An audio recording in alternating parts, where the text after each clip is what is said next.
Kristan Hawkins, and welcome to this very special live episode of the Explicitly Pro-Life podcast. We are here on Capitol Hill, just steps away from the Supreme Court. I just came in from standing outside since 6 a.m. I'm so excited to be sitting here and talking to you. I apologize in advance for my voice. I don't know where I went. Apparently, I was a pretty busy day.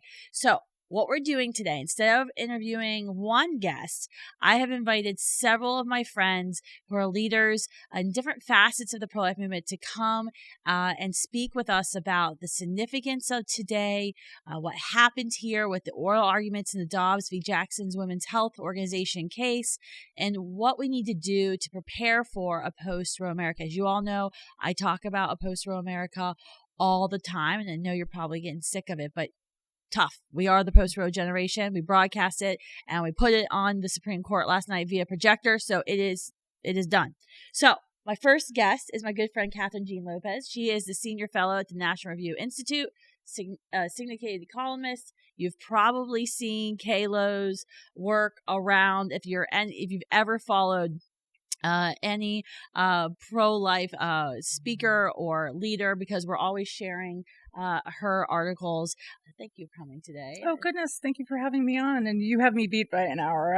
I was only at the Supreme Court instead of 7 a.m. Oh, there you go. There you go. I'm pretty sure I lost my voice last night when we were out there. But yeah, no, it's been interesting. My feet are still frozen. So hopefully sometime during this podcast, they will thaw out. But, this is a real hard ass to come and sit in nice warm instead of being out there. So I have a few minutes with you before you have to head off. But I wanted to get your thoughts of where you see us headed. I was doing, NBC, ABC, USA Today, all the big, networks say interviews. And the question I got from a lot of them was, where is this headed? Where is our nation headed culturally and politically on the issue of abortion? Well, it really is true. Standing out there this morning, you really felt that post-Roe is really going to be a reality pretty soon, And actually what I took as a great encouragement this weekend was the New York Times editorial that basically was spinning a loss for them, as a win.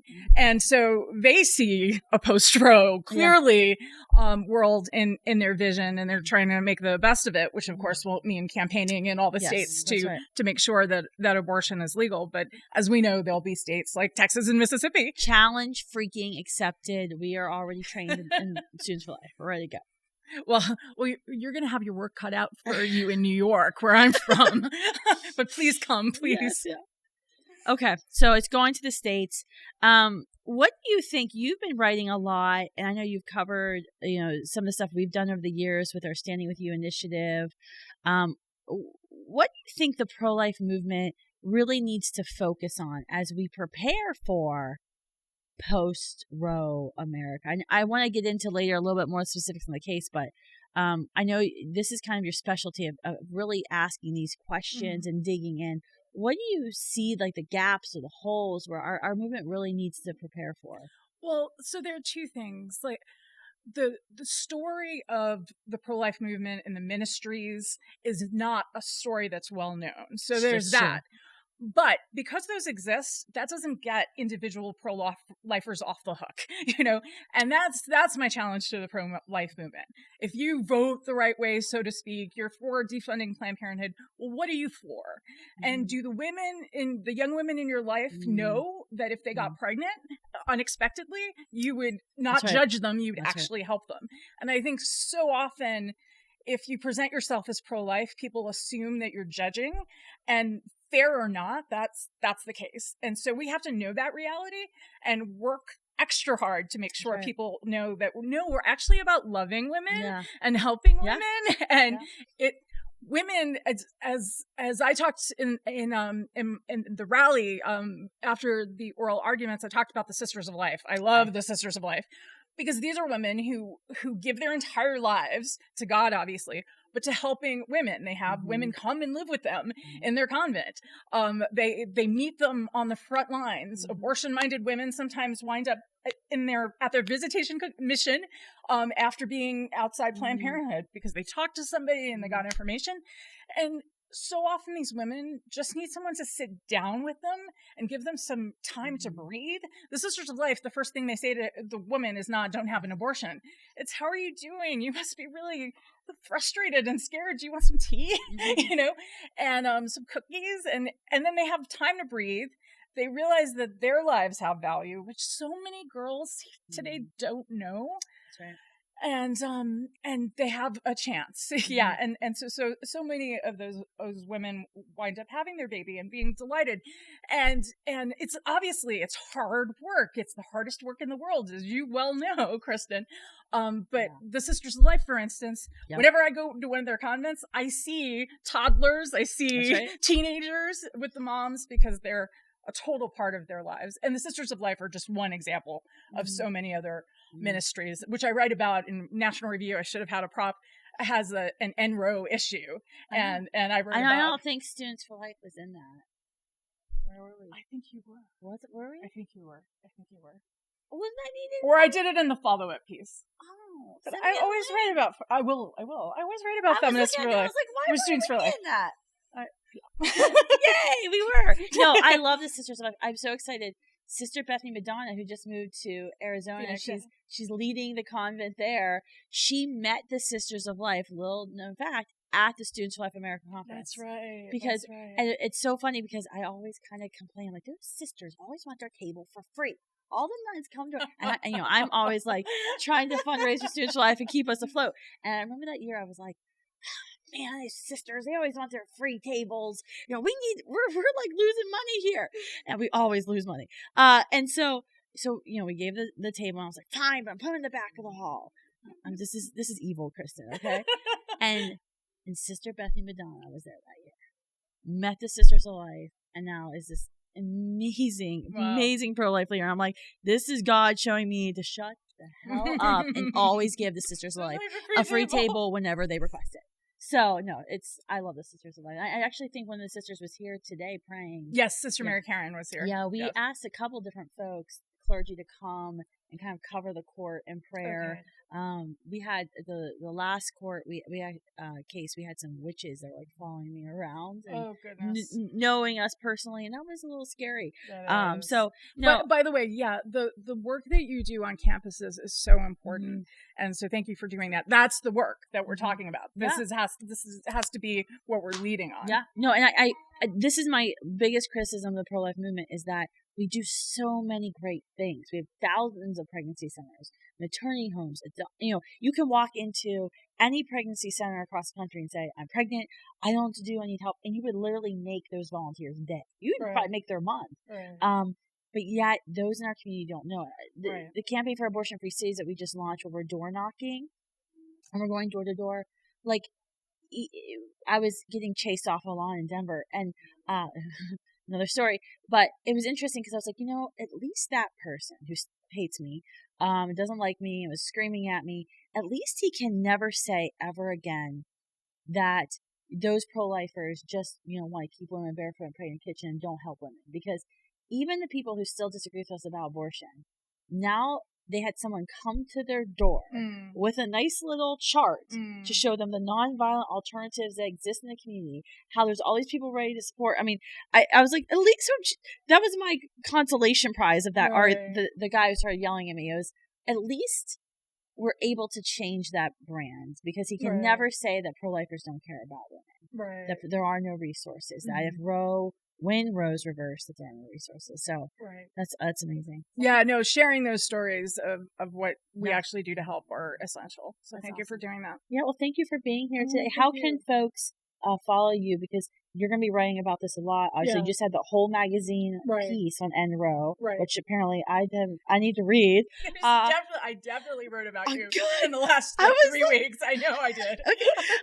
So where can folks follow you? And so you can go to nationalreview.com or at Kathryn Lopez on Twitter, or the National Review Institute website, any of these things. Yeah, you rock Twitter. You do really good at Twitter. So I'm not very good at Twitter, but thanks for coming on. You're good on Twitter. Thank you, Kristan. All right, we have another guest coming, so I guess you can go. I guess I leave. We've never done a live show before. We're not stopping, so we have an intermission. All right. We have a very special guest who there is no lower third because this is ultimate special guest. Margaret Collins, our good friend. Hi, sweetie. Actress, co-chair of Feminists for Choosing Life of New York. That's right. You've been a Feminist for Life award winner, Human Life. You just won I missed your banquet. You were the Human it was Life, really fun. Review award winner. This year.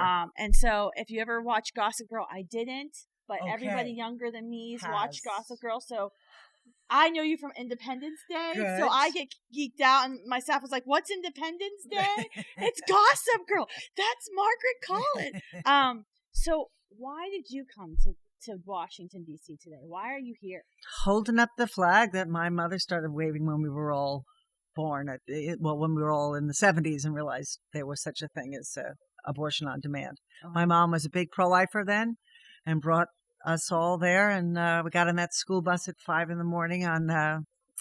In January and protested for years. So this was an opportunity. I'm not really working right now, so it was a really good chance to come down and learn. And Michelle from Feminists Choosing Life of New York said, "Get down there. You can have half my bed." I told her, "No, I'll get my own bed. Thank you very much." And it was great. We've been out there not as early as you. We were out there at 8. Yeah. So it was really. I saw a lot. I heard a lot. I was very interested when they started broadcasting the actual conversations that they were having inside. I wish we could have heard a little bit more of that while we were on the streets. That's why Kathryn wanted to get the heck out of here because she wants to go listen to all the oral arguments. That's what I'm going to be doing on the plane ride home tonight. Where are you going to listen to them on? My phone. I got to download. Just going to download. Yeah, and then if you go to SCOTUS blog, they'll have the transcript at some point too. Okay. So you can. That might even be easier for my plane ride. But why choose abortion? Why speak out? I mean, you're a talented actress. You've done all this wonderful things. Why risk, your career to speak out against abortion? Well, I haven't looked at it as risking my career for a long time because I find when I talk about abortion, I do it from the perspective of the early American feminists. That my new friend wrote The Rights of Women. She argues the pro-life argument. Erica did. Yep. How do you do that last one? Bacchiochi? Kathryn, how do you pronounce it? Bacchiochi. Thank you. Kathryn's going to do a podcast with her because I need the Cliff Notes version. So she said she's going to do a podcast so I won't have to read that whole book. Well, you'll have to send the notes to me. Yes, there you go. Okay. But so she tracks the pro-life stand of early American feminism all the way through to, Ginsburg. So, and then challenges some other strong women's leaders in America on their stands and when abortion became a feminist issue. So, like, my mother was very empowering for all of us. So when nothing was going to hold me back. So the concept that getting pregnant was going to hold me back from what I wanted to do was foreign and was a lot of conversation. It certainly didn't keep my mom from doing exactly what she wanted to do with the 5 of her kids and getting a master's degree in the 70s and religion and science. So, and helping to start the New York State Right to Life Party. So eventually when people ask you, when they get to know you, it would come up. So sometimes they back across the room screaming, "Oh my God, you're one of them." But then I don't blow up their buildings and I dialogue with people very happily about their view on abortion. But all you have to do is listen to Abby talking about what happens. I mean, about what happens in Planned Parenthood, in an abortion clinic. How can you not speak out? How can you not be as passionate about anything else that would affect your children, possible grandchildren, a woman that you could just casually meet, for her to believe that she should ever have to choose between a life growing inside of her and the rest of her dreams is just a falsehood. Okay. But I also agree, as we've been saying, and we keep saying, that the pro-life movement has to make enormous resources available to those women. That's my next question. Who choose to keep their babies. Yeah. Where do you think we need to focus? I mean, I know Feminists Choosing Life in New York, you guys advocate for a number of issues. I mean, primarily you're speaking out against the violence of abortion, but Michelle, the executive director, you guys have done you've advocated for a lot of things. Yeah. Mostly I come on board for the pro-life stuff. I mean, violence in the womb, violence in society. When you have a society that considers their preborn disposable, You have a lot of ills in society that systemically are impossible to address if you don't start with that. The lack of responsibility for men and women that's associated with sex. I know it's like really old school, and who wants to hear this old white woman talking about sex? But that's the most controversial thing to say on a college campus is if you don't want to get pregnant, don't have sex. You would think it's like mutual easy. responsibility. Yeah. It by nature it is designed to bring people closer together and also to co-parent. So there you go. So a little dialoguing about that is good. I think we have to get some of those state fundings that's Mississippi's got. Yeah.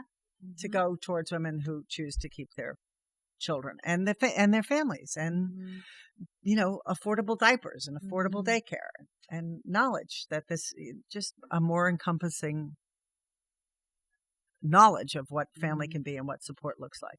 Yeah, I was speaking at Wellesley, and they didn't let me record it, and I wasn't allowed to bring anybody in with me, and I had to prove I was like double, triple vax and all this stuff. But there was a really good question. I was like, I wish I would have been able to record this. A woman, she asked me, she's like, well, if you're so pro-life, why don't you, support this social service? And I said, that's a great point.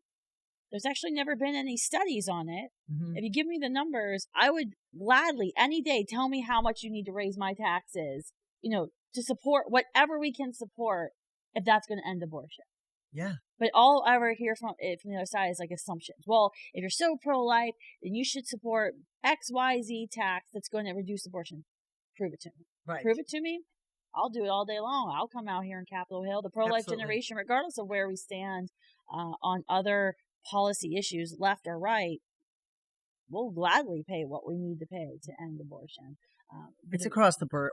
You Absolutely. heard Democrats for Life talking up that's there. Right. And I saw Kristan today. Yeah, she was doing a good job. She was telling me about a new pro-life Democrat that's going to be running for office who's 100% on board. So we were very super excited for that, because we all know we're truly winning when the Democratic Party has to come around. Come back around. That's right. That's a great point. Come back around. So. I think that we have to support each other. I think it has to be a culture of life. Yep. And I don't think it, I love being around the Christian community and the religious community. I I'm a Catholic. So, but I also like hearing the support from all communities, which everybody was out there. Everybody was out there. And what brought us all together was this abortion isn't a solution. That's right. It's just another horrible thing that women have to put up with, and another lie they're being told. And I want somebody to really blow my mind and take me through the argument that it is a right to privacy. I just don't know how that got through so quickly and so easily. Yeah. And that we only got the morning to talk about this to the Supreme Court to change their mind. Like this morning. Because I'm a legal genius, so I understand all these things. Well, thank you for coming on, Margaret Collins, legal genius and actress, and board member of Feminists to Choosing Life in New York. I really appreciate your time. Always great to see you. I'll see you Congratulations soon. Maybe on next time I'll be not so exhausted and we can hang You're out always later. a doll. Right. Okay. Next coming up is Missy Stone. Where is Missy? Oh, Dave Kubal. Sorry. I've got a whole room here. Dave Kubal is the president? That's fine. Director?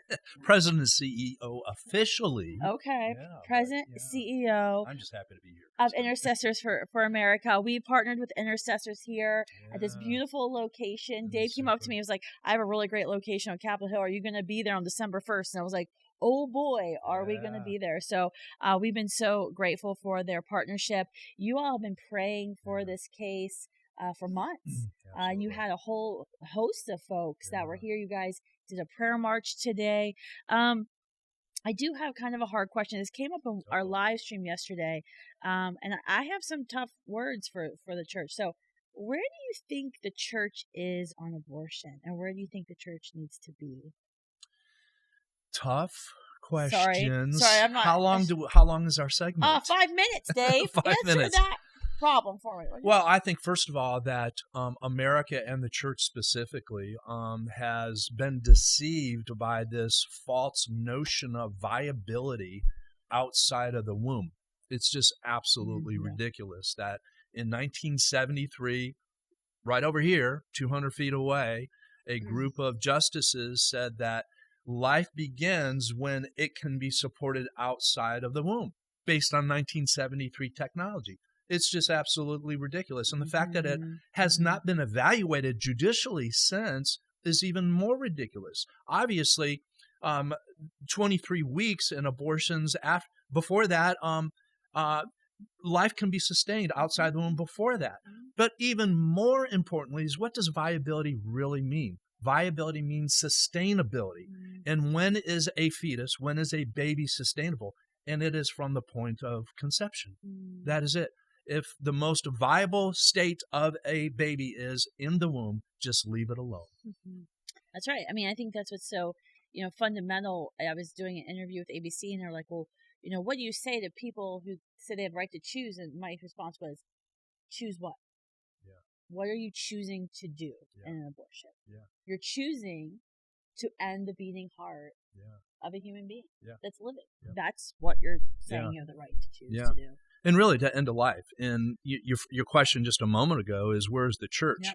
I mean, you even hear currently in the church, well, we need to go to when babies can feel pain or the heartbeat. Even those, I mean, that is not when life began. Life began at the point of conception, when an egg was set in motion and life was set into motion. That is the only logical conclusion. And we know that because men and women of faith, we understand that God created us. He's the one that knits us together in our mother's womb. That's right.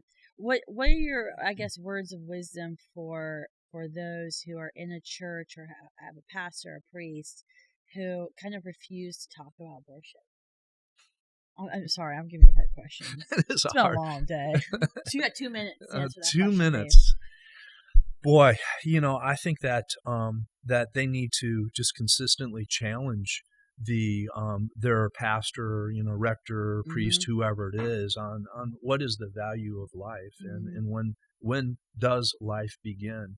We're in a culture, even, I guess yesterday there was another shooting at a high school. We live in a culture that is devaluing life, and this is at the very root of it. And we need to consistently encourage our religious leaders to value life. That's right. How is that? That's great. Okay. And you can go to abortionfreecities.org. We have a free church kit we just created. Wonderful. And it has some sample talking points for your pastor if he's too lazy to come up with his own sermon. That's right. So we got that, and it's all about how to create your own ministry within the church. That's right. We want to do as much as we can to help you go and kind of talk to your pastors lovingly about speaking more boldly for life. And they're going to have to, because Roe's going to be gone pretty soon. That's right. And then it's going to go to the states. That's right. And this was when we need to see the church arise and take their place in leading our culture. And it's going to happen in just a matter of months. So everybody out there, get ready. It's coming your way. That's right. I'm looking at the camera there. So Dave, how do folks get involved with you? You guys do weekly prayer calls, right? Across the country? We do calls all the time. So we have hundreds and hundreds of thousands of people. We actually, we started just after Roe was passed in 1973. So we've been praying for life ever since. And so go to ifapray.org. It's an opportunity for you to sign up and get all of our stuff. That's awesome. Thank you so much for coming today. Thank you, Kristan. And thanks for so partnering with us and dealing with our crew while we're putting all this together. We like you guys. Thank you so much. All right. Thank you for coming on, and I'm kicking you out of the chair. I'm out. Because now I have another special guest, Denise. Nope, Missy. Okay, sorry. Denise is here. Just look in the back. All right, Missy Stone is here, the executive director. CEO. Oh, geez. CEO of Reprotection. We are going off script, people, because this is live. What is that football coach? I was like, F it. No, Bill. Oh, don't ask me. I don't know. I'm doing it live. You're doing great. Yes. Okay. You're doing great. All right. So, Missy, we had you on the podcast not long ago because we were talking about Reprotection, this new organization, what you all are doing, which we are so excited to be partnering with you guys. But remind everybody what Reprotection is and the gap you're filling in the pro-life movement, which is so critical. So critical. So we help pro-life advocates investigate abortion businesses and shut them down. And so what we found was states were passing abortion regulations, common sense abortion regulations. Like the one today that was being argued in the Supreme Court. Yes. And the abortion industry does not want to be held accountable in any way, does not want to be regulated in any way. They think that they have some free pass to not have any oversight. And so even though states were passing these common sense regulations that any medical facility that's performing surgery should be following, depending on who was in the seat responsible for oversight, responsible for enforcing it, if they didn't agree with the regulation, they just pretended like it didn't exist.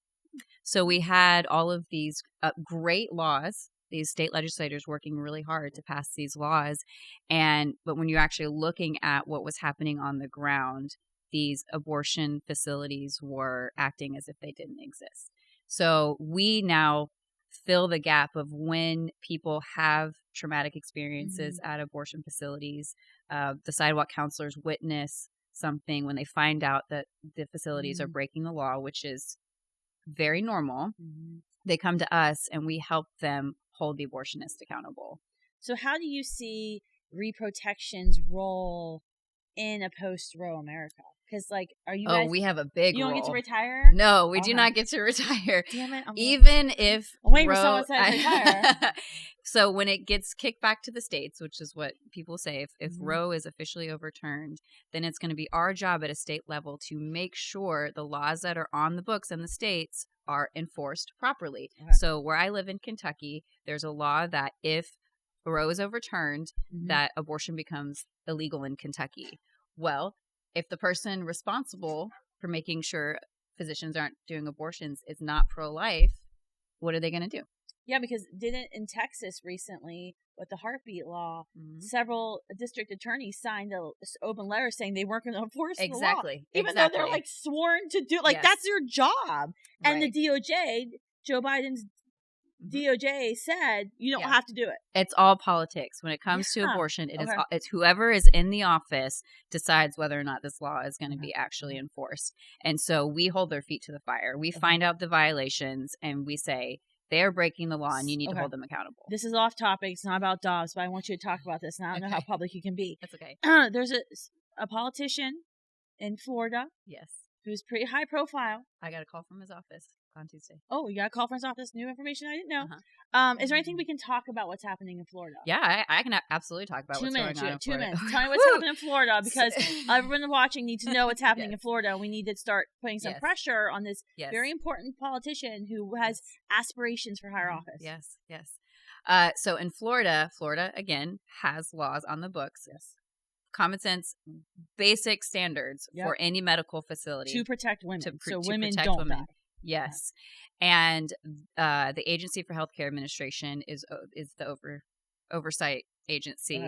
And even though we have brought a number of violations to their attention with documentation saying from working with sidewalk counselors, mostly sidewalk counselors actually in the Florida cases, we had 4 different documented cases of where violations were discovered with proof from like for example in Pensacola, the facility was saying they had transfer agreements with the local hospitals. We went to the local hospitals and they said, we do not have transfer agreements with them. Went back to agency and said, they do not have these. They just lied. They just lied.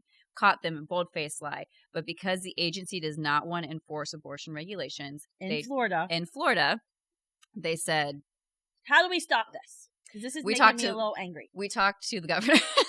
We talked to the governor's office because he is over. So is Governor DeSantis going to do something about this? That's what we've been told.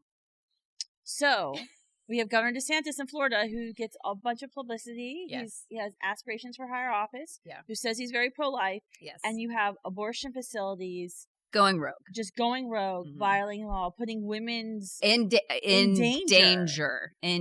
I mean, we had. And this has been going on for a while. Yes. Okay. We have been on their case for about a year and a half. So now is the time for pro-lifers to start calling Governor DeSantis and say, put your money where your mouth is. Yes. Get your own house in order. Yes. Start enforcing Florida's laws. Yeah. When I had the conversation with them, they were very eager to step in once they found out what was happening. Because I'm in Florida for the winter, so I can cause all kinds of trouble. Like I don't need to be invited to the governor's mansion anytime for a party. But that's part of what we do. Is it's not enough to just submit the complaints, which that's a piece of it. Sure. We have to hold their feet to the fire, and that is a full-time job. It's following up every month going, hey, where are you on this investigation? Hey, or a lot of times they'll come back and they'll try to skirt responsibility, and I'll find the code that says, no. This is your responsibility. And that's why Missy had a matching grant challenge for Giving Tuesday for reprotection. I don't know if you met it, but you should go to Reprotection, donate. I'm a monthly donor. Yes. Where can everybody support Reprotection? Yeah, so you can go to our website, reprotection.org. You can find out more about us there. You can donate there. If you are a sidewalk counselor or pregnancy center director or someone who's working on the front lines and you hear stories and you think stuff is going on, please reach out to us. We would love to help you investigate it and hold them accountable. It's info@reprotection.org. And Missy's an SFLA alum. So I am. All right, get out. Okay, Bye. It's great to see you. I haven't seen her in person forever. Okay. Our next guest is Denise Harle. How do you pronounce your last name, Denise? Harle. And you, you're legal counsel with Alliance Defending Freedom, but now you've just taken over, right? I am the new director of ADF's Center for Life. Okay, so we're very excited Facebook for that. friends. Yes. I think I saw it on Facebook. So it wasn't on here, but I remember Facebook. Thank you. So I wanted to have you on as this legal expert. I know you often talk and specialize in First Amendment cases, but can you give us kind of your legal assessment of the hearing today? We all kind of know about the Dobbs case. I've been talking about it a lot, but how did the hearing go? I only got snippets from text messages of people who were outraged of things that were said, so I didn't get to really hear it. I don't know if you were outside with me. Yeah, no, happy to weigh in on that. In fact, I've been following this very closely, living and breathing it for months, speaking on it, reading all the briefing. I think today went very well. And the court was interested in some of the key points that Mississippi had made. Okay. One is that, the way we kind of say it is like life is a human right. Mm-hmm. But the justices actually seized it on the fact of like, if a life can be protected at viability, there is no principled distinction between 15 weeks and 21 weeks. And there never was. Yeah. Right? So that's like pro-life apologetics 101. Exactly. So there's no distinction there. And the other side didn't argue for one. They simply said, viability is what you guys have been using. So that's what you need to stick with. The other side didn't offer any sort of defense of it from the Constitution, didn't offer another alternative for the justices to take. This is making me giggle. Yeah, right, so because science has changed so much. 1973, Roe v. Wade said viability is somewhere in the 24 to 28 week range. Yeah. Then Casey said 23 to 24. Now we know babies are born and live wonderful lives even at 21 weeks, right? 20 weeks, yeah.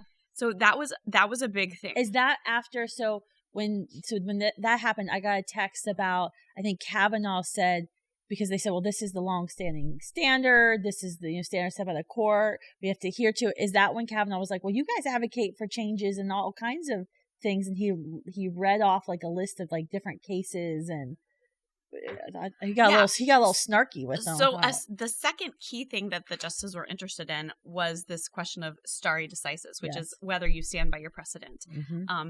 And what was very obvious is that when the Supreme Court has made wrong decisions, they have corrected those decisions. They have not been afraid to do so, even after 50 years, like it's been in Roe. If it was wrong from the beginning, then it's wrong today, and the sooner the better to correct the state of the law. Mm-hmm. And the justices, for the most part, seemed very convinced by that. Again, the other side had no argument that there actually is a constitutional right to abortion. They simply said, because it's not there. That's right. They had nothing to stand on. They said, well, yeah, but we've been relying on this. Women need this for equal protection, equal participation in society. But there was no legal How feminist of them that we have to have access to a special surgery that kills another human being in order to be equal to men. Wonderful. Right. So I think those were two of the big things that we saw today that were very promising. Okay. That's awesome. I'm like so excited to go back and like listen to it. Okay, so what are the possible rulings that we could see come down in June? I know I'll have a wonderful suntan of my neck and my forearms because we'll be out there for days waiting for the decision. They'll most likely rule on the last possible day, but we'll have to be out there just in case. What are we looking at? Okay, so the best outcome and what Mississippi has asked for is a clean overturning of Roe and Casey. Mm-hmm. It is really the only intellectually honest option because they were wrong from the beginning. There's no right to abortion in the Constitution. It simply needs to be returned to the states. Justice Kavanaugh, by the way, seemed very interested in this argument that it's a policy matter that should go to the states. It shouldn't be a matter of a handful of judges deciding this or justices. So that's the best option, and that would then remove abortion from this protected status of some, this mystical higher right. Everything is different when it comes to abortion. You can't touch it. It would just go back to, listen, states can enact common sense laws to protect the important interests in unborn life, in maternal health, in integrity of the medical profession. So that's the best scenario. There's a possibility that the court would do something that's a little bit more moderate. So I think my prediction, not that this will happen, but my prediction of a likely outcome is a removal of the viability test, but still saying, listen, we're upholding a 15-week limit. We're not going to say exactly if you can limit it before that. But we're saying we're not going to go by this viability rule anymore because it never had a basis. It moves around. It doesn't fit with science. But we're still going to acknowledge some undue burden test and some right to abortion. But we'll give a blueprint to the states to say, go ahead and do a 15-week limit if you want one, because this law stands. I do think the law is going to stand one way or the other. The other possible outcome is that they, decide to just leave the law the way it is. What's the percentage that's going to happen? Oh, I think that's certainly less than 3%. There's no way the court Planned Parenthood's 3% abortion. Right. No, there's no way the court would have inserted itself into this, reached out and picked this case. It doesn't have to take cases. It didn't have to weigh in on this. We just had a 2020, the June medical decision was an abortion case. They had no need to weigh in on this unless they're going to actually uphold the law. And so I think that's a really good sign. I'm so excited and also stressed out at the same time because our entire a lot can change. There's so much we have to do, people. You think the fundraising emails are going to stop? You are way wrong. When Roe is reversed, they just amp up. You'll get 2 a day because we will have 50-state battle. Absolutely, a 50-state battle. It will be so important that we actually act and follow through on that pro-life ethic that we've been espousing. I'm so glad I sold my house and I can travel wherever in the country now. Good for you. We're living in our 5th wheel because we're ready for a post-Roe America. We have to go to wherever the battle is, and my husband just has agreed to it. So he's gone along for the crazy. I want to thank you for coming on and giving us this kind of legal expertise and listening to the arguments when I wasn't able to do today. How do folks follow the Center for Life and what you're doing at Alliance, Alliance Defending Freedom. I want to make sure I didn't use the old name because sometimes I mess up. That's how old I am. So how do they follow you? Yeah, so please follow our cases at adflegal.org. We have an entire series of web pages that's dedicated to overturning Roe, following all of the pro-life cases around the nation. We are involved to the max. We have a whole team of lawyers that's completely dedicated to protecting life. And we would love for anyone to sign up for email alerts, to follow along on the breaking news on what's happening in the courts. You guys are defending us, or I guess not really defending us, because we're suing the District of Columbia for their treatment against us. Clients. And so we are definitely client. And a lot of Students for Life groups, when they face trouble, they call us. We call you, and then you guys come to our rescue. So thank you so much for what you do. Love Denise. collaborating with you guys. Appreciate your time. You. All right, next, we have my good friend, Dr. Michael New, coming on. He is a research associate of political science and social research at Catholic University, as well as associate scholar at the Charlotte Lozier Institute. You're also a fellow with the Witherspoon Institute for Princeton, New Jersey. And not to mention, this is actually in the bio that I'm reading, not to mention the Students for Life of America's longest running faculty advisor. Yep, that's a great honor. I love it. They helped me get a pro-life group off the ground at University of Alabama. There was one student when I was there, he's like Halley's Comet. Every few months he'd come by and say, get a pro-life group off the ground. Never did. He sent a field rep. I think it was Kristan Hawkins came. She had a clipboard. We had 20 students attend our first meeting, but nobody wanted to run the group. So I ran the first meeting. I said, next week is the life chain. So everyone does 3 things. Number 1, attend the life chain, bring a friend to the life chain, and communicate with one group about the life chain. It can be a sports team, a fraternity, your dorm, whatever, a church. Get a group out there. And we had about 15 people in the life chain. And one student said, Professor, it's really embarrassing running this group. I want to run it. It's great, a winner. And we got a student, Johnny Coleman.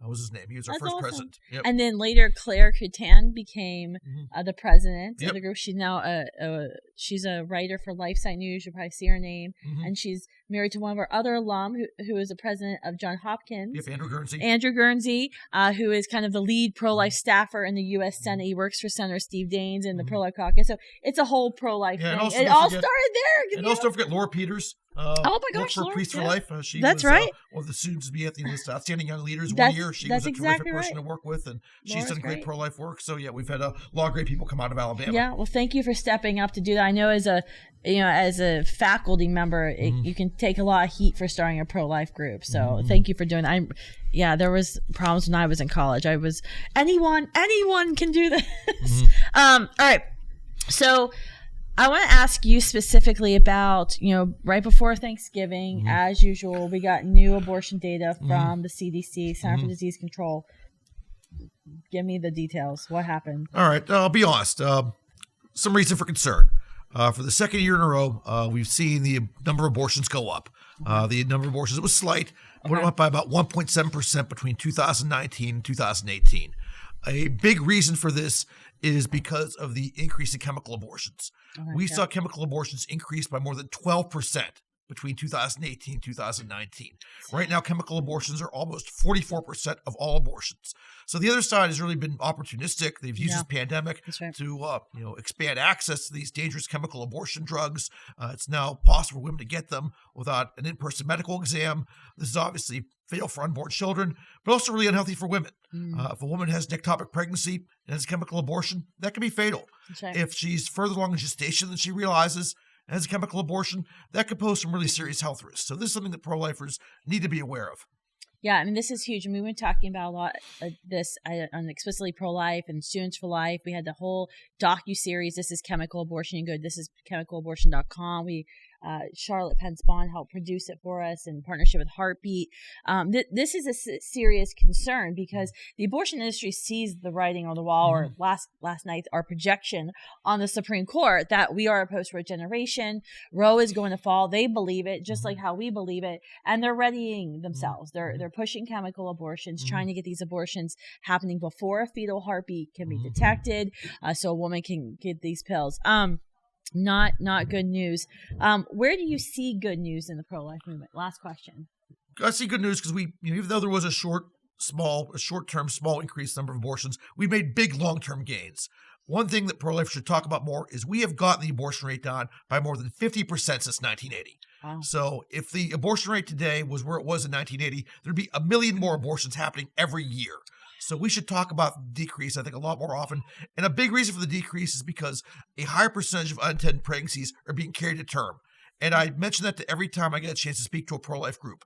If more women are choosing life, it all flows back to the pro-life movement. We're either changing hearts and minds, passing protective laws, or taking better care of women through pregnancy help centers. So no matter what happens, with this court case, we got to keep it up. We got a sidewalk council, educate our friends and peers, help pregnancy help centers, pass laws. This isn't the end. It's just the beginning. That's awesome. I love Dr. Noon. Not only is he a social science researcher and lecturer, but you're also out on the sidewalk. Yep, I organize sidewalk counseling in front of the DC Planned Parenthood. If any listeners or viewers are near DC, please get a hold of me. We'd love to have you join us. Again, I think there's all kinds of great ways to build a culture of life, but I think one of the most important things we can do is be a prayerful presence where abortions happen. Amen. Amen. Thank you so much for joining me today, Dr. Thanks, Noon. It's Kristan. good to see you. Official handshake, really so official. All right. Next, we have my good friend, Jason Jones. He's the president and founder of Movie to Movement and Hero Human Rights Education Relief Organization, a nonprofit that promotes human dignity regardless of ability, age, status, race, or geography. He also has a connection with abortion at a personal level. So we have a lot to talk about, Jason. Good to see you. Good to see you. He's also like a producer on movies like Bella. But you know the truth. What's the truth? I'm just a anti-abortion activist. That's right. You are just an anti-abortion activist. That's what I love when he gets introduced as like Jason Jones, the Hollywood producer's coming. I'm like, yeah, he's just a crazy anti-abortion activist like the rest of us. That's the truth. That's true. That is the truth. All right. Well, I saw you from afar multiple times today as I was running around. Yes. Why did you choose to come out here today? Today was one of the most beautiful days of my life. I heard that you had students out there at 2 a.m. I I was at the bar at the Trump Hotel. Yeah, what the heck was I missed the memo that the whole pro-life movement was at the Trump Hotel. It wasn't the whole pro-life movement. I was working when you called. It was actually Hollywood people. Oh, okay. And Afghanistan relief people. Okay. And I'm definitely not that cool. And then somebody from the AG's office came by and said that they heard there were students in front of the Supreme Court. Mm-hmm. And I had to see it with my own eyes. And to go out into that cold weather at 2 a.m. and seeing these young, joyful people, these young students out in front of the Supreme Court, that's when I knew we won. I'm a filmmaker. I'm not a lawyer. I knew I would never. I wanted to order my life to ending abortion. I knew I couldn't get past the LSAT, so I thought I would make movies instead. So I don't know what's going to happen. But when I see hundreds of young people in front of the Supreme Court at 2 a.m, I know we're winning the culture. When you're out there today and you see we are the largest, most passionate, and most authentically diverse social movement in the history of this country. And so we are winning the culture. But the law is the great teacher. And I make movies. 2 Supreme Court justices have told me that one of my movies was their favorite movie. That's kind of cool. Which movie? I want to know which movie. Bella. I won't say which justices, but we can kind of guess. We can kind of guess, yeah. Guess. Well, I know one said Bella was his wife's favorite movie. So I don't know what's going to happen. And I don't want our hopes to get too high because the battle continues, as you said. Yeah. Even overturning Roe versus Wade is really a small, modest step into a culture of life. Yeah. We should celebrate this. That's why I'm stressing out, but keep going. Yeah, we should celebrate this even if we win. But we'll lose. It doesn't really matter. But I mean, it does matter, but I don't want people to lose. I've been in this movement now 30 years. Sometimes people expect something that doesn't happen and then they leave. You know, overturning Roe versus Wade is a modest first step into a culture of life. But, you know, last night when I was looking at these students, you know, all of us were born into a culture of death. We were planted in the soil. Your generation, your organization, those students, they're going to plant their children in different soil. They're going to plant their children in a culture of life. So that's why I am excited. Yeah, no, it was interesting today. Like those who advocate for abortion violence know they're going to lose because their crowd was boring and lackluster. And no diversity. Yeah. I went in there like a method actor. I said, I'm going to go into that crowd and be one of them. I want to so bad. I did, you know, and then they looked at my scapular and shook their heads, you know, because it's showing. It always shows for some reason. And I don't think I probably fit, but I was there. There was no passion. They seemed to be embarrassed. They were all very old. They were all from the same ideological perspective. Our movement, you have to see it to believe it. The media is not going to show you how ideologically diverse our movement is, how authentic and organic it is. It's not like they're being paid and bussed here. They're actually passionately wanting to be here. It's really, really exciting. All right. 2 minutes left with you, and then you have to leave. Sorry. Okay. I guess I want to ask you, as a post-abortive father, if Roe is reversed, what is the impact that will have on the abortion recovery movement? Because I think you just said the law is a teacher, and I think something I think about is, and I think an argument that the justices may even be thinking about, they may want to say this, but is if they come out and say that they were wrong, that's going to be a very powerful moment to a lot of men and women who've chosen abortion. I'm so glad you asked that question because, you know, I discovered abortion was a thing when I discovered my high school girlfriend's father forced her to have an abortion in the 3rd trimester while I was in basic training. And it was startling. And I wasn't raised in the church. I knew nothing about politics, but I knew biology, even though I probably got a C or D in biology class. But I knew that the biological beginning of a human person was fertilization. It was absolutely devastating to me. And I think there are a lot of people, they look to the law to teach them. That's such a good question. I think the problems are already beginning because science has progressed to a point where there's no doubt the dignity of the child in the womb. The debate that the nation is having right now is probably stirring up a lot of emotions. A lot of people in our families are going to be really angry at us. They're going to try to break off relationships with us. It took me till I was probably 30, and I was in the pro-life movement since I was 17, to understand. It took me a long time to understand that I wasn't the only one in the room intimately involved in an abortion. So when I would be having debates on abortion, I would wonder why people would leave crying or they would get so angry. I'm a slow learner. It took me a long time to get it. So all of us in our families and with our friends and at our workplace, a lot of people that were around for the first time, are going to be forced to think about this and accept the truth. And we need to be very sensitive to that because the law lied to them. The religious leaders lied to them. The media lied to them. And now the truth is coming out. Yeah, I mean, that's something we've been seeing in the campaign for abortion-free cities where we're, going door to door. You should sign up at abortion-free cities, or we need. You guys have been to my door twice, and I'm not kidding you. No, it's funny. And they come, I give them Jason Jones show hats, and I give them my book. We actually go to and Jason's my movie, door. because I'm a shameless self-promoter everywhere I go.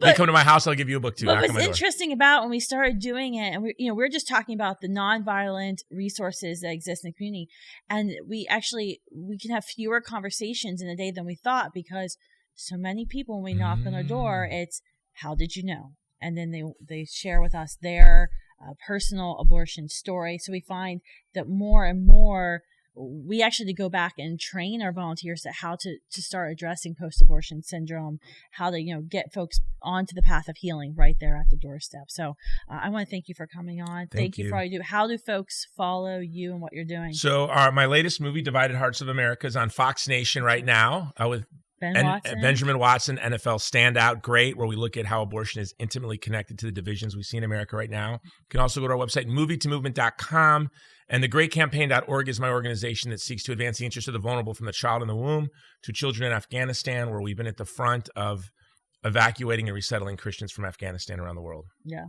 Yeah, I know you've been working alongside like National Organization for Women and Planned Parenthood and all those great human rights organizations. Can I tell you this? They've been there helping women. Okay, I'm glad you brought that up because this week we rescued I hate using these terms. They're people that we're rescuing that came to us for help. But quote unquote, the LGBT community in Kabul came to us and we're evacuating them. We're helping to get these people out. They're being hunted. To me, they're people who are vulnerable. It has been bizarre to me that we're not seeing any organizations on the left partnering with us, not even interested in it. Just like my work with the Uyghur, this ethnic minority that China's 3 million in concentration camps in China. Their organs are being harvested. Women are being forced to marry and having forced abortions and forced children. And the left has been missing in action. And so many times, a lot of these groups, like in the Uyghur community, they always say, we first thought it would be the progressives that would care for us, and we're so startled to see it's conservatives. Last night, I had a group of my Afghans that I'm working with were here. I told them about today, and they were asking me about it. I'm like, what we did in Afghanistan to your community is the fruit of Roe versus Wade. So we're going to see a foreign policy that's more humane come June if this is overturned because they're connected. Yeah. Thank you for what you do. Thanks for coming on. Official handshake. All right. Yeah. All right. Next guest is a very good friend of Students for Life, a senior ambassador with Students for Life, Kristan Yeargen. She lives in Denver, Colorado area. She is the founder of Be Their Village, an organization that works to connect women facing unexpected pregnancies with tangible resources. As someone who faced her own unexpected pregnancy, you are unafraid to speak out against abortion. You definitely need to make sure you follow her. You have a very large following on Instagram. Okay. Mostly on Instagram. Yeah. Okay. And I'm sure on the lower third it'll say they can spell your name. So I guess let's talk about your story, why you're involved, and then let's talk about what Be Their Village. Yeah. So I faced an unplanned pregnancy in college. I was 20 years old, found out that I was pregnant, and I was overwhelmingly pressured to abort. My son's father said that a child was not an option and offered me $50,000 to have an abortion. And I told him, you can take that money and shove it where the sun don't shine. And I chose life. And now I have a 13-year-old little boy because of it. My parents were fortunately very supportive, and I did have that support. And because I know what it's like to have that support and how much it makes a difference, I want to be that support for women. Yeah. That's incredible. $50,000. So yeah, you're a pretty awesome woman because you said no. A lot of women, that would have been a lot of money. Well, and yeah, I mean, some people might be offered more or less, but a lot of people are pressured, and even financially pressured or bribed, and that's not okay. And I met your son. Does he have his does he have his own Instagram now? Yeah, he's the pro-life kid. Pro-life kid. It's so cute. He went door knocking with us in Denver for abortion-free cities. The day I got chance off that lawn, which I have to do a podcast about. So Kristan, you have your own. You're a senior ambassador for us, so you'll be seeing her face more and more on Students for Life's Instagram channels, because Kristan isn't really good at the social media. I forget it's around. But you also have your own organization. Talk about what is Be Their Village. Yeah, so that started kind of through social media. Okay. One day a woman messaged me and just said, hey, I saw one of your pro-life posts. I wanted you to know I scheduled an abortion. I've been praying. Wow. I've always been pro-life, but I just don't know how I can do it. I've been praying to God for help, and I opened up Instagram and saw a pro-life post you made. And that was when I just like kind of first started talking about it publicly. I used to do the whole like mom blogger thing. It was very like non-controversial. And so she messaged me and I was like, oh, this is a sign from God that I'm on the right track. Yeah. I'm doing the right thing. And I just had it on my heart that I wanted to help her more. She lived in Maine. So I'm in Denver. She's in Maine, all the way across the country. And I was like, what can I do to help a little bit more? And so I was like, a lot of the people who are following me now are pro-life. Maybe I can just see if they're willing to help her. And I put on my stories like, hey, do you guys want to jump in with me on a baby shower and help? And they were so excited to do it. I mean, when people say the pro-life community doesn't care about women, I mean, you don't so know the pro-life full movement. of it. I'm like, have you ever met a pro-lifer? I know. That's what I always say. You don't know pro-lifers. So I asked my followers to do it, and they did. They filled it. We did it within like 24 hours. Everything on the baby registry filled, and they were like, can we do it again? Can we do it again? Can you find more women? So I started partnering with people in my area, pregnancy resource centers in my area. And when they find somebody who was abortion-minded, rejects abortion, and chooses life, they come to me and like, hey, she needs a little bit of financial help. Can you guys help? And we do. We throw them a baby shower. We take the stuff to them, balloons, cookies, all the like baby shower things, and make sure that they have all of the tangible items that they need to walk into motherhood on the right first step. That's awesome. I love to hear that. So we were in Denver and you were volunteering with us for our campaign for abortion free cities, and we're door knocking with Instagram hashtag handle the pro-life kid. Yes. So cute. So precious. What do you think though we need to be doing more of to create this post-Roe environment? Obviously you have Be the Village, which is what you're doing. Door knocking. Yes. But like what else have you seen there? Like, man, we've got to, as this is coming, like this is coming down in June, people. Like we've got a mere matter of months here. What else do you think we need to I think it's a little bit of everything that we're doing, but just magnified. I mean, a lot of people are working with pregnancy resource centers. Right. We're doing the door knocking. We just need everybody who's actually pro-life to actually do it. Yes. We need more door knockers behind their beliefs. You know, like you need to be doing something. It's not enough to, I mean, of course we want your votes and to vote pro-life, obviously, but it's not enough to just be pro-life. We need you to actually now start putting your action into the works, and door knocking, talking to people on campuses, getting your churches involved. I know a lot of pastors don't want to talk about this topic because it's uncomfortable, but they need to be. Abortion-free cities, or give free church kit so you get your pastors involved. And you can sign up to door knock, and you can join Christine if you're in Denver. Yes, let's go. Yeah, you run off a lawn. But usually people are like receptive. I had no idea that there was a pregnancy resource center in our area. So thank you for telling me. There's a lot of people who are really grateful to know. I mean, that's the overwhelming thing that we find is that 90-some% of the people that we talk to have no idea about the pregnancy center that's been in their community for decades, longer than the abortion facility. That's a major problem that we have. And so that's something we can work on too, is the marketing of pregnancy resource centers, getting the word out there. But of course, the other side always demonizes pregnancy resource centers. Absolutely. All right. Well, keep doing what you're doing on Instagram. You've got to follow Christine. She's been very busy in Denver for a lot of different issues. So I'll be even busier with Students for Life. That's right. Amen. Hanging out with you guys. All right. Boots on the ground. All right. Thanks. Bye. See ya. All right. I gotta go. Gotta go. All right. I have a flight to catch. Our next guest is my good friend, Reverend Dean Nelson. He's a man who wears many hats. You'll see him at Students for Life events across the country. You'll see him at any pro-life event. You are the executive director of Human Coalition Action. Yes, ma'am. The founder of the Frederick Douglass Foundation and the chairman of the Douglass Leadership Institute. You're good. And what else? Good. I mean, Dean knows everybody. People will say, I met this awesome guy on Capitol. They'll start describing what you look like. And I'm like, bow tie, Dean Nelson. You don't have a bow tie on today. I know. Some people said, that's like your I trademark. Don't know who this guy is. He doesn't have a bow tie. Mine's my holy green jacket. Everybody knows me. So you are a man of many talents. You're ministering the gospel across the country. You've got the relationship with so many in the church, especially the Black church, which we know as we're preparing for post-Roe. I think that's kind of the question I want to talk to you about is, thinking about the aftermath of the Dobbs case, thinking about a reversal of Roe. Where do you think the church needs to go from your conversations that you're having with pastors? I mean, you've got the network of pastors across the country. Like, what are those conversations that you're having with them like right now?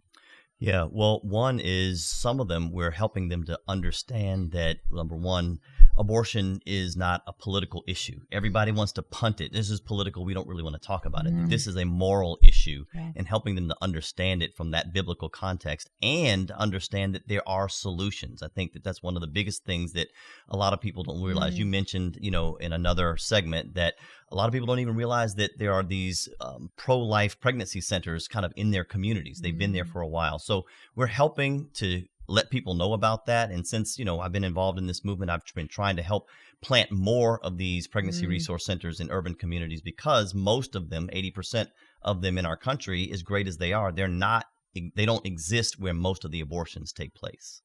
That's a huge problem. What are you all doing at Human Coalition on that front?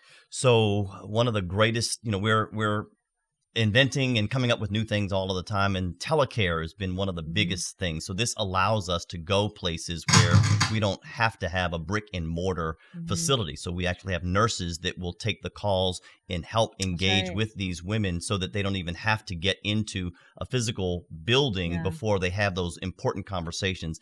And actually, through technology, we're seeing greater results than just getting them into a physical building. Yeah, no, we're partnering with Human Coalition with the Abortion Free Cities campaign right now, where you guys we've got like 7 different phone numbers going in the cities, from our door knocking, our online ads, campus ads, church ads, sidewalk counseling ads, and we're feeding them to you. Yes. And your team's answering the calls, and like we're getting, weekly reports of all the services that are being provided. I mean, over 1,000 women have already been serviced by your team. Babies have been saved, dozens of babies already. It's incredible. It's fantastic. We love being able to partner with you guys. But one of the greatest things that you are helping us to do is, it's not just we're serving women and rescuing children today, but the data that we're collecting informs us as to where we need to place more resources and to go. And that's the beauty of working with an organization like Human Coalition that is metric-driven, data-focused. And so we're using that information to kind of help inform us what we should do in the future. That's incredible. All right, let's talk one last question about the Douglas Leadership Institute, Frederick Douglass Foundation. What do you guys do? Why does it matter? And how can folks get involved? Thank you. Our tagline is righteousness, justice, liberty, and virtue. And we see this as a justice movement, the pro-life movement. And so what we're doing is engaging with pastors and faith leaders across the country, helping them to better understand how to communicate this to new audiences, because what people might have said 10 years ago is not necessarily what's effective in engaging audiences today. So that's primarily what we do, is engage to equip and empower these faith-based leaders, whether they're pro-life doctors, whether they're Christian lawyers, but they have a place in this movement, and we're trying to be an on-ramp for them to come into the pro-life movement. All right, I'm going to ask you, since you're a friend, I'm going to ask you an awkward question. I don't want to get offended. If you're a white person, yes, and you look at the statistics, the majority of abortions are, 36% of those who seek abortions are African American women, and you have it on your heart, I want to do something. I want to get, build relationships in the Black community in my neighborhood, because this is where the abortion industry is targeting. How do you do that as a white person without being weird?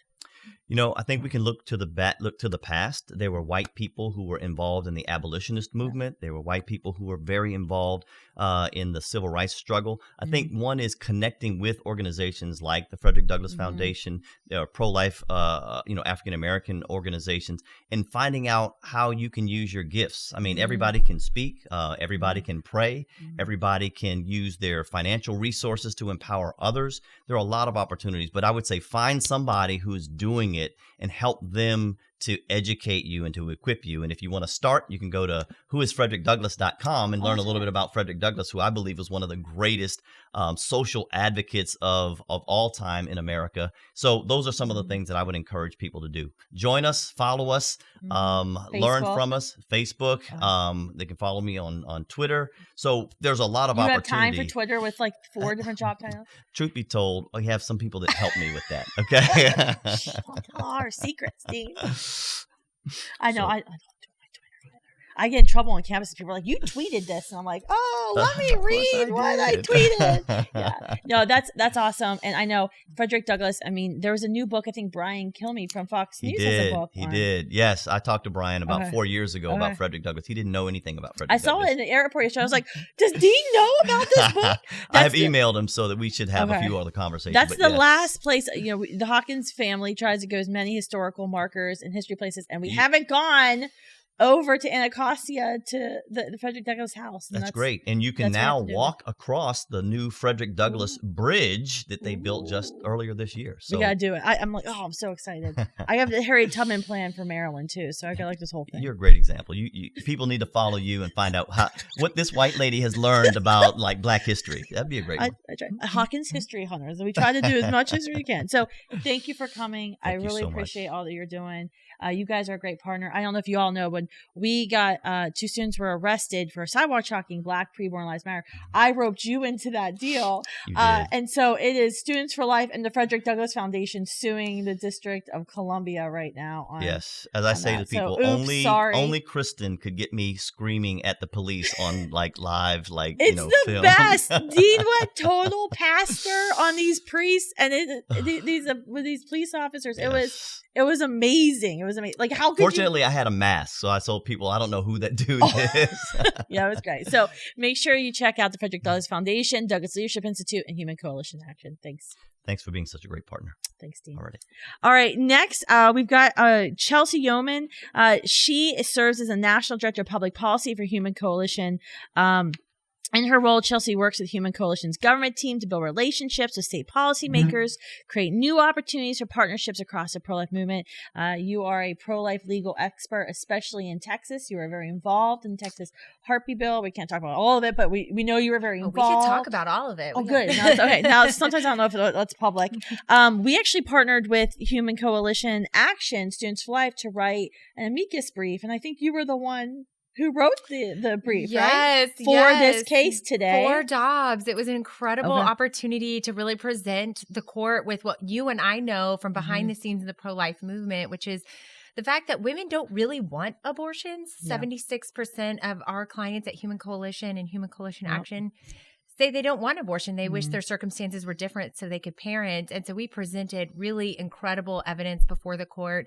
And I know that the court watches because today, at least during the hearing, they made many references to the amicus briefs that were filed. So interesting. Any ones to ours? I'm going to have to go back and listen, but there were some references to arguments we did make that we were involved in. Okay. So. Yeah. I mean, this Dobbs case generated the most amicus briefs ever in the history of the Supreme Court of the United States? That's correct. Usually the other side will have 30 filed and ours might have 5 or 10. And we came out with a resounding 80 briefs, which I think is a testament to how pro-life our culture really is. That's amazing. I'm so excited. So we have the Dobbs case where now we're going to be waiting anxiously and impatiently for June. Let's talk a little bit about another thing that we're waiting the Supreme Court on. So Texas, passed the heartbeat law, went into effect September 1st. Obviously, the abortion industry is freaking out because it's banning, stopping about 85% of all abortions, saving 135 babies a day. They've gone before with President Biden's DOJ to the Supreme Court asking them to stop this law. What's happening with that case? Because they held an emergency hearing not too long ago on it. Yes, I love that you're bringing this up because this is all tied together. We have to look at this. What is the court doing all together? And they fast-tracked the Heartbeat Act out of Texas. In 9 days, they had a hearing. That's really, really, really fast. The last time they did that was Bush v. Gore, which I think tells you just how serious they are about this issue. And fun fact for all of our listeners out there is the Texas Heartbeat Act essentially told the Supreme Court Court, you have removed this issue from our ability to protect lives. So we're going to remove our laws from your viewpoint and really circumvent you. And it's really, for me, the big stick that the right has, because other states will follow that model if in Dobbs they don't return the issue to the states. And so the Supreme Court paid attention, but they didn't issue an opinion quickly. They sat on it. And so we're hoping that they'll issue both opinions next June. You know, I went into today's hearing very hopeful and I left confident. I think we've got 6 votes. 5 to outright overturn Roe. I think the 6th is going to be Roberts. I think he wants more of an incremental approach, but I was very, very happy and think it was a powerful referendum really on Roe that came out of the hearing today from the justices. That's amazing. Yeah. I mean, what's so interesting and almost sad about the Texas heartbeat law was because we talked about this earlier in the show where you have with Missy Stone from Reprotection, you have laws being passed from great pro-life legislators, but then they don't get enforced. Exactly. And so that's what Texas had. Texas said, look, we're going to do an end round around the state legal structure, and we're going to civil. So, you know, you as an individual can sue an abortionist. And that difference in the law is the difference between really the government getting to be stopped, you know, the injunctions against the government you always hear about. And instead they weren't able to do that, which is why the Texas Heartbeat Act is enacted. We've been saving lives for now 3 months. And I think it's the first glimpse of what a post-Roe world will look like. So, and it's worked. Women like aren't barefoot and pregnant in the kitchen and losing all educational and career opportunities. It seems like life's going on. Women are adapting. We're smart. I haven't been there yet. We're capable. We can, you know, women are preventing pregnancy in stronger ways, or they are going out of state. You know, I think we would see a state by state model post Roe. Yeah, there were some interesting tweets when that law went to effect of like, you know, well, don't have sex, you know, you gotta really watch who you're having sex with. And I'm like, yeah, that's what we've been saying the whole time. Like, if you don't want to raise a baby with somebody, don't have sex with them. Like, it's really quite simple, the logic. It is. And the court they almost went there today and had to stop just shy of that. But, you know, that really is at the heart of this whole right to abortion, is this idea that, you know, culturally speaking, you know, there's ways around it. That's amazing. I'm so glad. I'm glad you were able to come on and tell me what you heard, because I haven't got, like I said, heard the arguments yet. But now that you're confident, I feel good. 6 votes. Oh, man. We need to keep praying, though. Votes aren't in until Friday. You know, they've got 6 months to change their mind. That's I mean, we have to be praying day in and day out. Absolutely. You know, that they really do what really they should be doing, which is apply the Constitution. All they have to do is apply the Constitution. And we win. It should be that simple. That's right. Well, thanks for coming on. I appreciate you coming all the way up here from Texas. Yes, and it's been here fun. and to see you again. Yes, I'm sure we'll be partnering again in the future. Much of work to do together. That's right. That's right. All right. My next guest is Kongmin Lee. He's a speaker, commentator, actor. I didn't know that. Creator and artist. He's the host of YouTube and podcast shows Korean Christian Conservative and Conversations with Kongmin, where he explores contemporary problems in culture, news, politics, theology through a biblical conservative lens. And he's also a Students for Life of America senior ambassador. I remember I started, like, I'm not super proficient on the Instagram, but I started, like, somehow I started seeing your stuff and I was like screenshotting to the staff. I was like, where is this man? We have to find him. So I am so excited to have you on board and all that you are doing right now. I guess my question would be, this was your first time today at the Supreme Court for a hearing, is that right? Yes. Okay. Yes. So what was your overall feeling from today and being out there at the court? Well, I was kind of underwhelmed because we weren't attacked and physically assaulted. I know. I was kind of bummed. I was bracing myself for that. And so I was kind of bummed. I wanted to be like, this is why I love him. I was like, I wanted to be on the story, be like, oh my gosh, look. And like, oh, wait, this Asian gets attacked. You know, this pro-life Asian gets attacked. Oh. I could have made that happen. All we had to do is walk in the middle of the rally. Yeah. I was just too busy doing media interviews. But I'm so sad. I should have made it happen for you. Yeah, even if I tried to talk to the pro-choicers, most of them kind of walked away and didn't want to talk. They're like, oh, look at you pro-lifers. And so I was a little underwhelmed, but I was really, really encouraged by the energy. Like, I really do feel like the energy is shifting in this country, and really this direct challenge to Roe v. Wade. And I really do believe, even after the oral arguments today, I haven't heard them, but from what I'm seeing from a lot of people I trust on Twitter and all that stuff, it seems like it was really good. And so there's a really high chance of being overturned. Yeah. So I'm really excited. Yeah, no, I know. It was like low energy pro aborts today. It was interesting. I mean, they had kind of a blockade of Constitution from the Women's March, but they didn't go to the Supreme Court. So the more extremists were out here getting arrested for blocking in the street. That didn't affect anything at all. Like, I didn't even see them. But yeah, it was so low energy. Like, I was like, come on, like, where's the insults here? I love that. I love it when they get so riled up. You should have been with us at the Women's March though, because that was some crazy stuff. You would have gotten your fill there. All right, so I think I want to talk to you, ask you a hard question about men. Mm-hmm. So Students for Life's in process. We've got this, 6-figure research study going on about men in the middle on abortion, how to speak to men, and surprisingly, men are way more complicated than women when it comes to abortion. It was actually the researchers have been doing this work for about 35 years, said this was the most complicated research they've ever done because men were just all over the place. What do you think men need to prepare for a post-Roe America? And what's the message we should be communicating to other men about post-Roe? To grow up hair, and I mean that literally. I love him. So I'm not the most macho guy, right? I don't have like the lowest voice or anything. With your like turtleneck on. It was cold outside, all right.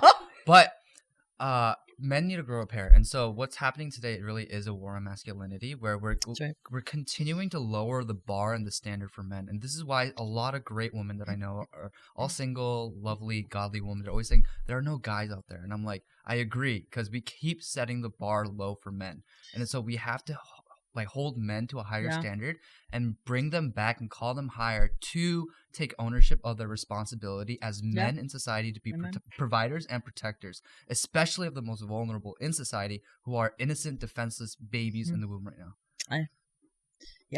Mic drop, take the mic, throw on the floor. That's great. How do we do that? I mean, do you think we need to get the churches in? I mean, I just always think about like, how do we get this message out to them? How do we reach them?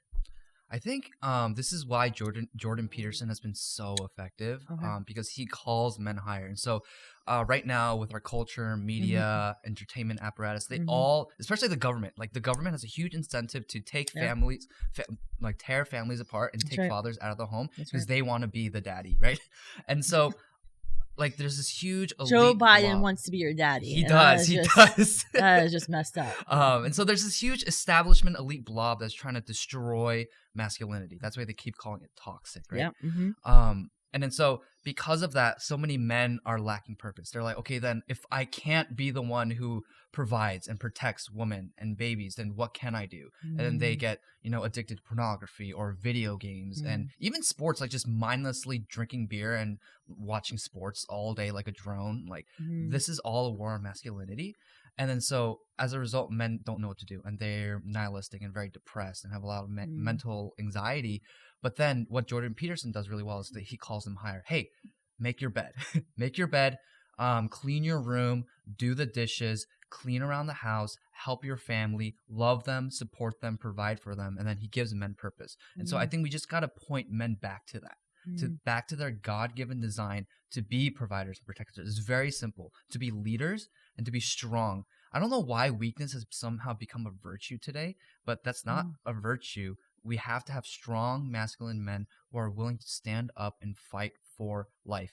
And then so I think if we just set that standard and we push them and we encourage them to go higher, I think that will be the change we see for them to get up, get off the couch and fight for life, and also, fight to protect all innocent life from the womb to the tomb. That's awesome. So you're telling me I'm doing something right when my son falls. I'm like, get up, you're fine. Tough it up. Yeah.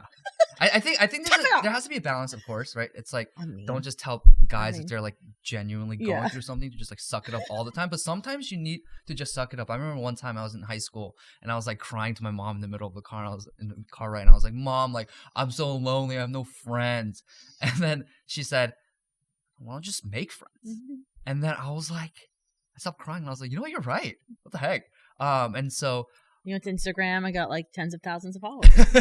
Yeah, I lost a lot of my friends because now they hate me because I'm conservative. But I think that's a lot what guys need, because right now guys are pampered, doing, oh, it's okay. And then as a result, we have really weak men with no mental fortitude and no physical fortitude either, who are okay being slobs all the time. And so we have to call them higher. And when we call them higher, those men will meet that standard. And so we can't keep setting the bar low, but we got to keep raising it. So then not only do we have strong men who are able to lead and provide, but also we'll have great men that doesn't exploit women and protects them. Yeah, and won't tell her just to go get taken care of. Yeah. And the men won't be able to do that. Actually, I think that's what the pro-choice men are very afraid of in a post-Roe v. Wade America, where abortion may be illegal in their state, because they'll actually have to grow a pair and man up. Yeah, 100%. Take responsibility. This is why abortion allows and enables the exploitation of women from vulgar, disgusting men. And it literally enables rape, right? We know all the stories about abortion clinics and Planned Parenthood covering up stories of rape, because why? That's their biggest moneymaker, right? Abortion. And so they like when women get abortions. But it literally enables rape. This is why the early feminists were very, very pro-life, because abortion enables men to just use women as sexual objects and to completely absolve themselves from any responsibility of being a father and a husband. And then so we have to make sure that people know, like, no, abortion is anti-woman, and it enables rape and enables men to exploit women. And we don't want that in the pro-life movement. And we want America where men value women and protect women and also their children. Amen. Once again, take the mic, just throw in a rap. All right, comment. How do folks follow you? Everywhere. Instagram, Twitter, Facebook, TikTok. I'm the Kongman Lee. I'm kind of hard to find on Instagram because they really hate me. But yeah, I think you just find me and probably just Google my name and I'll pop up. Awesome. And hopefully we'll see you more on Students for Life's feed and some Students for Life stuff in the future. Yes, absolutely. We should be best friends. Yeah, because I'm the token Asian, so they need more diversity. I have never said that ever. She hasn't. He just said that. I did not say that. Full disclosure, but thank you. Thank you. All right. So our next guest, 2 more guests to go. We're going to do them both at the same time. I have Freeman Marshall, who attends Montana State University as an active member of Students for Life. She's a Hildegard Art Fellowship and student spokesperson for Students for Life. And then also Fernanda Urbina, who attends the University of Texas, El Paso, where she's an active member of Students for Life, former Wilberforce Fellow, current student spokesperson. And weren't you part of the SCOTA squad? Yeah. So Fernanda actually lived here at an Airbnb in Washington, D.C. all last fall.